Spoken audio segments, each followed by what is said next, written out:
Chapter 19. Be careful what you wish for. By Monday morning, Elliot was starting to appreciate living with a cowshed full of immortals.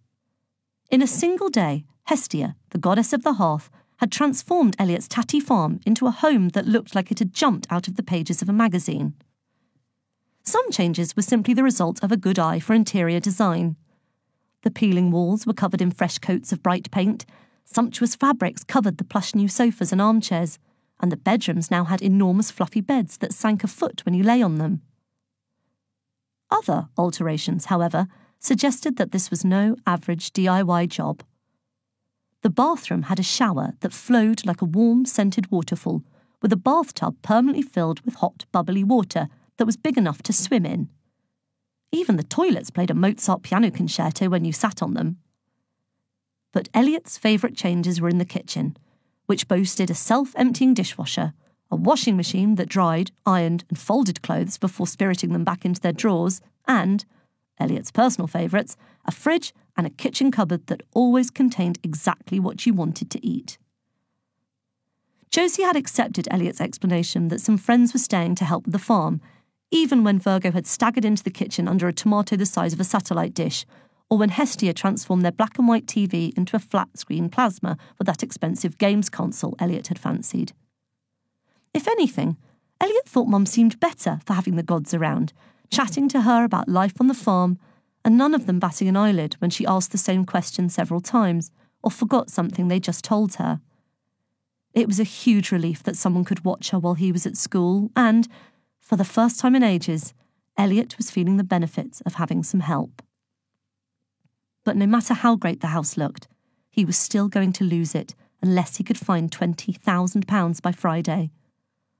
There had been no word from Hermes, and without the Earthstone, Elliot had no idea how he was going to conjure up the money. He wondered if he should confide in the gods. He was running out of time. Could he trust them? Elliot didn't know for sure. Until he did, it was safer to stay quiet. While the cowshed was alive with Hestia's building works, much to Bessie's bemusement, and Hephaestus was working on the new fence, the other Olympians came up to the farmhouse for breakfast, which would have fed a small army for a week. As Virgo was coming to school with Elliot, Athene had woven 2 perfect bridesmaid uniforms, consigning Elliot's tatty old one to the dustbin. "I intend to make the most of this opportunity to broaden my mind," said Virgo, admiring herself in her new uniform. "Try a microscope," said Elliot, tucking into his 3rd bacon sandwich. With Josie having a lie-in, Aphrodite doing his paper round in her car, some extra sleep, and the fullest stomach Elliot could remember, he felt in pretty decent shape for a Monday morning. Until there was an irritating knock at the door. "Cooey!" trilled the unmistakable whinny of Patricia Portially Plum. "Hello, Mrs. Portially Plum," groaned Elliot. "Can't chat now. I was just—" "Goodness, it's busy around here," smiled Patricia with her dead eyes. "It's like Clapham Junction. That is still a train station, isn't it? I always take taxis. Public transport is so public." "Yes, we're having some home improvements," said Elliot, quickly turning Patricia around so she couldn't see the dishwasher frisbeeing plates back into the cupboard. "But I have to get to school." "Of course, my little pookums," said Patricia. "I just wanted a quick word with Mumsy Pops." She's—" started Elliot. "Lucky to have such a foxy friend," drawled Zeus, wiggling his eyebrows. "And who is this?" she asked, with another empty smile. "I'm Elliot's uncle," said Zeus smoothly. "I'm a plumber, called Bob." "Well, Bob," said Patricia, "I was hoping to catch—" Elliot shook his head behind her back to warn Zeus she was dangerous. Zeus winked discreetly and ushered Patricia out of the house. "Drat and double balderdash," he smiled, shutting the door firmly behind them. "Josie's away for the day." "Away?" said Patricia, a fraction too high. "Wherever has she gone?" "Shopping," lied Zeus effortlessly. "Heaven help her credit card. Hephaestus, how are you coming along with that fence?" I'll be done by lunchtime, grumbled the blacksmith, heaving a fence post into place.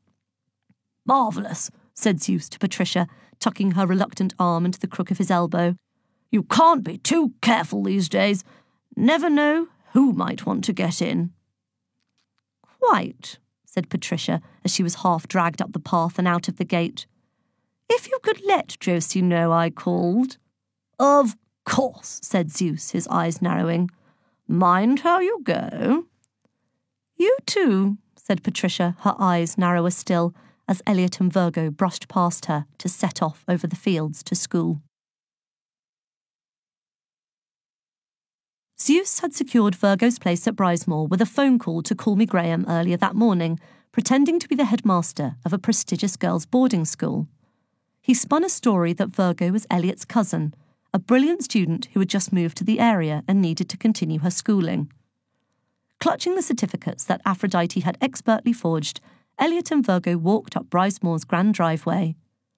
You need to keep a low profile today, said Elliot. I can't have any trouble. I thought you'd be more concerned about this test, said Virgo. I've been studying all night and I still don't think I could possibly pass it. Mortal history is weird. Thing is, Virgo, said Elliot smugly, thinking of the wishing pearl in his rucksack, you've either got it or you haven't. Got what? Said Virgo suspiciously, as Elliot swaggered towards the school. Morning, Mr. Boyle, he said to the teacher, squeezing out of a compact car that smelt like old fish. Be quiet, Hooper, sneered Boyle, as he finally freed his backside from the door frame. Who's this? This is my cousin, Anna Hooper, said Virgo moodily, unhappy with the mortal name Zeus had chosen for her. Ugh, another Hooper, just what we need, said Boyle unpleasantly. Well, Miss Hooper, clearly there are a few things you need to learn about the Brizemore rules. Excellent. I always follow the rules, nodded Virgo.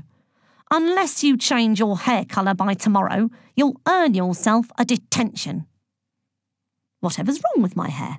Asked Virgo, running her hands through her long silver locks. Silver hair is against the Brizemore rules, pronounced Boyle. Then the Brizemore rules are ridiculous, said Virgo plainly, making Mr. Boyle gasp at her blasphemy. I have no more control over my hair colour than you do over your hair loss. How dare you? Exploded Boyle. Don't mind my cousin, sir, said Elliot, steering Virgo away. She's from a long way away. Where she comes from, baldness is a sign of greatness. Know it, Virgo started. Nice to see you, sir, called Elliot. I'll be watching you today, Hooper, Boyle shouted. Both of you.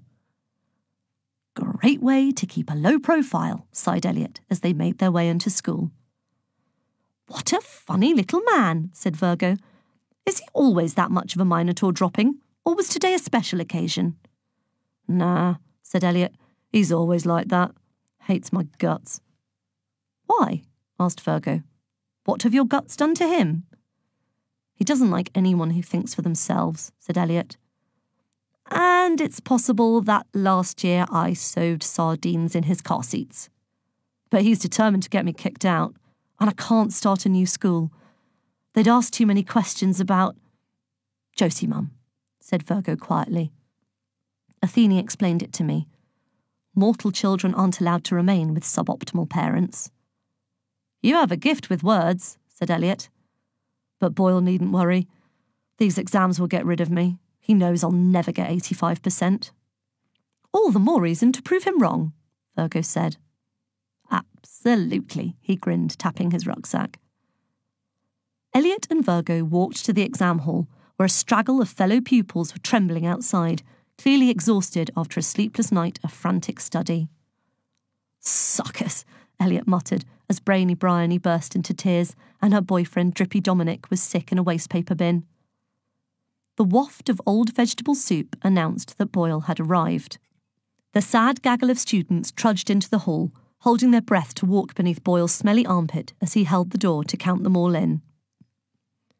When they'd taken their seats, Boyle slammed an exam paper down on each individual's desk, delighting in making his petrified students jump as the thuds ricocheted around the hall.